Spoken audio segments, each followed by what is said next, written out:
Olá, meu nome é Breno. Hoje iremos apresentar um trabalho de português proposto pelo professor Guilherme.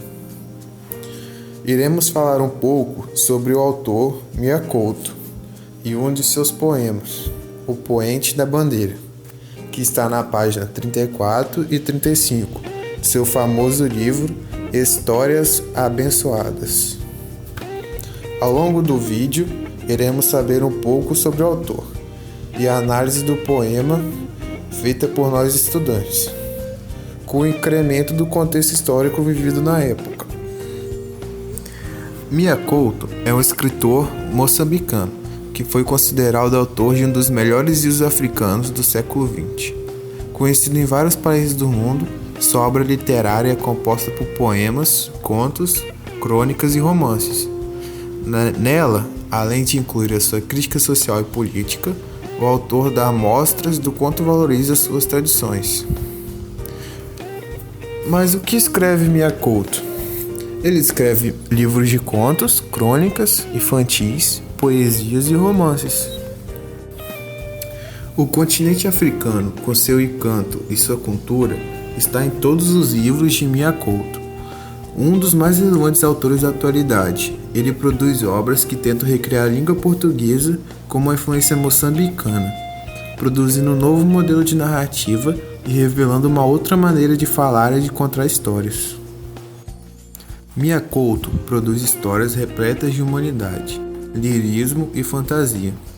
Ao buscar elementos das mitologias tribais, das lendas e dos causos regionais, torna mais evidente em suas obras a existência de um português de múltiplos, comprovando que a língua portuguesa está em constante evolução.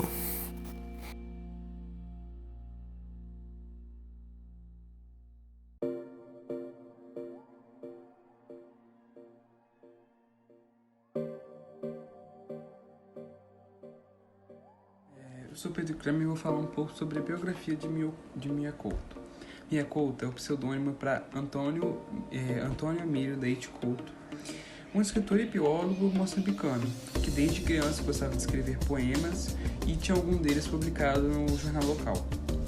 E sua grande obra foi A Terra Sonâmbula, que inclusive foi premiada. Seu pseudônimo se dava pela sua paixão por gatos. Já recebeu diversos prêmios, dentre eles o seu principal foi Neud Didat, Nobel americano. Foi um dos únicos escritores de língua portuguesa a ganhar. Sua carreira acadêmica começou no estudo de medicina, o qual ele largou no terceiro ano para se tornar jornalista. Se tornou diretor da Agência de Informação Moçambicana, AIM, e em 1985 demitiu-se de sua carreira de diretor para estudar biologia. Em 1965, a tribuna onde ele trabalhava na época foi atacada por colonos que se opunhavam à independência, e por isso que provavelmente Mia Couto tinha várias ideias anticolonialistas em várias de suas escrituras, por algumas de suas vivências. O conto O Poente da Bandeira. O conto Poente da Bandeira, irei falar sobre os pontos principais que ele fala, né? E após isso falarei sobre as principais partes do conto. O conto fala sobre principalmente um menino, é o principal, um jovem menino, a sua avó, um soldado, e tem um relato de uma aparição de uma palmeira no meio da história. Bem, esse conto fala sobre uma lembrança que ficou em um determinado local, essa lembrança relata sobre um menino que morreu e uma palmeira. São os dois pontos principais que fala o relato do texto. Iniciamos o conto falando sobre como está a paisagem no momento. Logo após, inicia-se o conto, falando do menino, chega para a avó e pede porque, no caso, ele deve ter um problema, alguma coisa que para o menino sonhar teria que ser sangrado, vamos dizer. Ele pede para a avó dar a faca para ela e ela efetua o ato de sangramento. O texto não relata aonde, no caso, aonde o local do menino precisa ser sangrado. Não assim relata. Logo após desse relato, o menino entra no sonho que ele está caminhando em um local sem pedras, e ele está olhando para uma bandeira, e logo após vem um choque, uma pancada, que fala que é um soldado, e esse soldado vem para, vamos dizer, um carrasco do menino no sonho, que vem para machucá-lo. E eles vão andando. Esse soldado chuta o menino mais duas vezes, dentro do contexto do conto, e falam que o menino não aprendeu ainda, está batendo no menino porque ele não aprendeu ainda a respeitar a bandeira.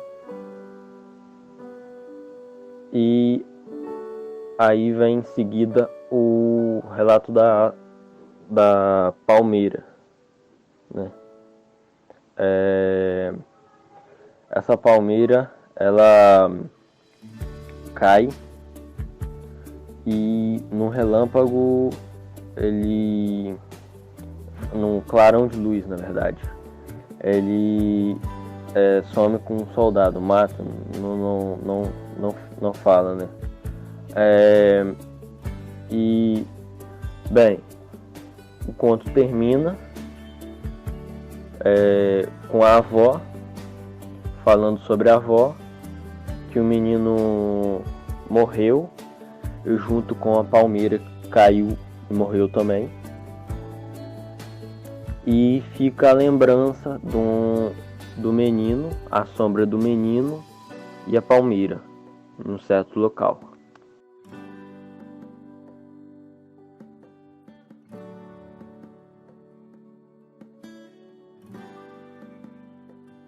Bom, feita a análise do texto, é interessante que a gente tente relacionar ele agora com o contexto do autor. A gente sabe que o Miyakoto ele vem de Moçambique, que é um país que foi colonizado por Portugal. Tanto é que hoje em dia eles utilizam o português como língua oficial deles. Então, vindo para o texto agora, a gente começa com o garoto dizendo: "Me corte, avó", porque para sonhar o menino tinha que sangrar. E isso abre uma deixa para uma interpretação da época do pós-colonialismo, porque para Moçambique essa época foi uma época de muita crise, uma época muito difícil. O colonialismo prejudicou eles demais e eles demoraram muito para conseguir a independência. E agora ele abre e deixa para uma interpretação mais passada ainda, quando ele diz que a avó lhe cedia jeito, habituada à lâmina como as outras mães se acostumavam ao pente. Isso dá a entender que o passado fez com que a avó tivesse que se habituar à lâmina, ou seja, recorrer à lâmina, ao invés de se acostumar ao pente como outras mães. Isso remete a um passado duro, um passado que cede a interpretação ao colonialismo realmente. Então aí, a partir daí, a gente tem a interpretação de que o garoto ele começa a sonhar. E no que ele sonha, ele encontra um soldado.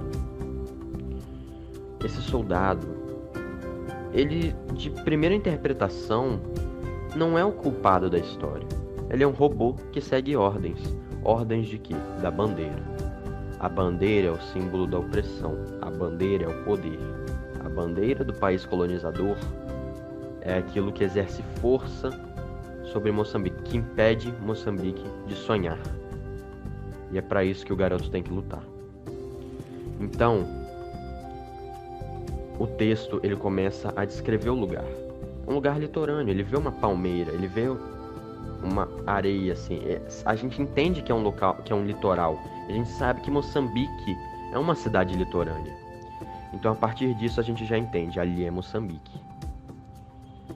E a palmeira, quando ele diz que onde há uma palmeira, sempre deve ser inventado um mar, eternas ondas morrendo. Aí a gente já abre a interpretação. A palmeira é Moçambique. E para uma nação, deve-se inventar uma população. Deve haver uma população, eternas ondas morrendo. No caso aqui, a gente tem que Moçambique está passando por uma fase difícil. Pessoas vão morrer. A nação de Moçambique vai perder pessoas. Mas isso é necessário. Isso deve acontecer. Para que novamente eles possam sonhar. Aí aqui vem. O soldado, ele mata o garoto. Mas a palmeira cai em cima do soldado. A palmeira, em uma interpretação, já estava morta, ou seja, Moçambique já estava morto. Mas como uma onda de justiça, ele cai sobre o soldado. A nação cobra o soldado pela vida inocente. A nação cobra o soldado pelo garoto que transformou o mundo em outro garoto. E isso abre pra gente o fato de que esse texto, o poente da bandeira, é um grito de esperança. É uma mensagem de que mesmo no momento difícil, mesmo no momento de crise, a gente tem que lutar. Lutar para poder sonhar. Essa é a mensagem do texto. Lutar para poder sonhar.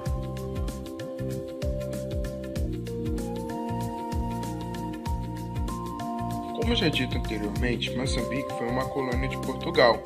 Na região do sul de Moçambique, em 1498, aportava em solo africano a comitiva de embarcações de homens brancos, todos coordenados por Vasco da Gama, à procura da Rota do Oriente. Nessa mesma incursão, já haviam encontrado outras regiões africanas, e a partir do século XVI deram início ao processo colonizador no continente, a África. Até a aparição dos europeus, mantinham relações tenues com o resto do mundo. No entanto, lá por 1800, a região estava inserida na densa rede mundial de relações comerciais e estratégicas.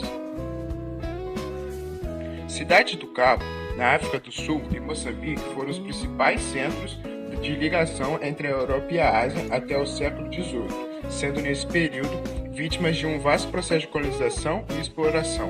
Um conjunto de interesses monopolizantes gerou sérias consequências para essas regiões, como a dizimação de comunidades nativas e a imposição da cultura, da religião e de línguas europeias. Os recém-colonizados eram classificados como selvagens, dentre outros motivos por não serem cristalizados e inferiores biologicamente por serem negros. Instituiu-se então, com base nesses pressupostos pejorativos, uma missão civilizadora para conduzir tais povos em direção ao modo de viver do colonizador. A cultura animista praticada pelos povos africanos foi proibida, e a única religião permitida passou a ser a católica. Da mesma forma que se deu a imposição no plano religioso, também se deu a imposição da língua portuguesa, que passou a ser considerada oficial em Moçambique, sendo a variedade linguística dos nativos aos poucos mesclada com a língua do colonizador. Foi possível uma relação maleável entre os europeus e colonos, pois os colonos não tinham consciência dos efeitos da miscigenação e, portanto, não se incomodavam com ela, nas palavras do sucessor. Nas palavras do sucessor ditatorial de Salazar, Marcelo Caetano, não é de estranhar que esses homens, a quem se pedia um esforço sobre-humano, que passavam dificuldades e perigos, morriam em todas as latitudes, julgassem inadmissível o aparente farniente das populações africanas e americanas.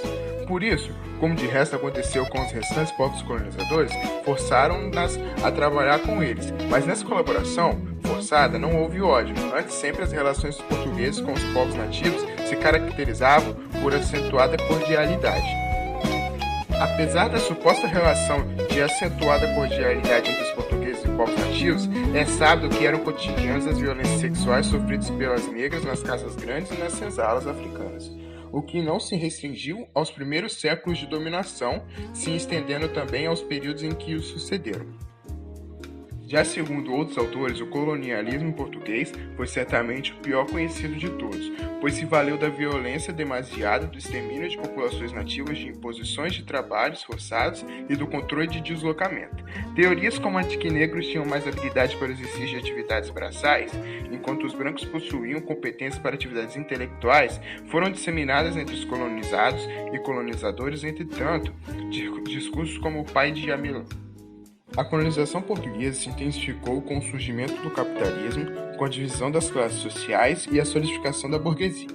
A hierarquização econômica e política escancarou essas discrepâncias, outrora turvas, tornando-se assim mais visível a opressão das classes menos privilegiadas.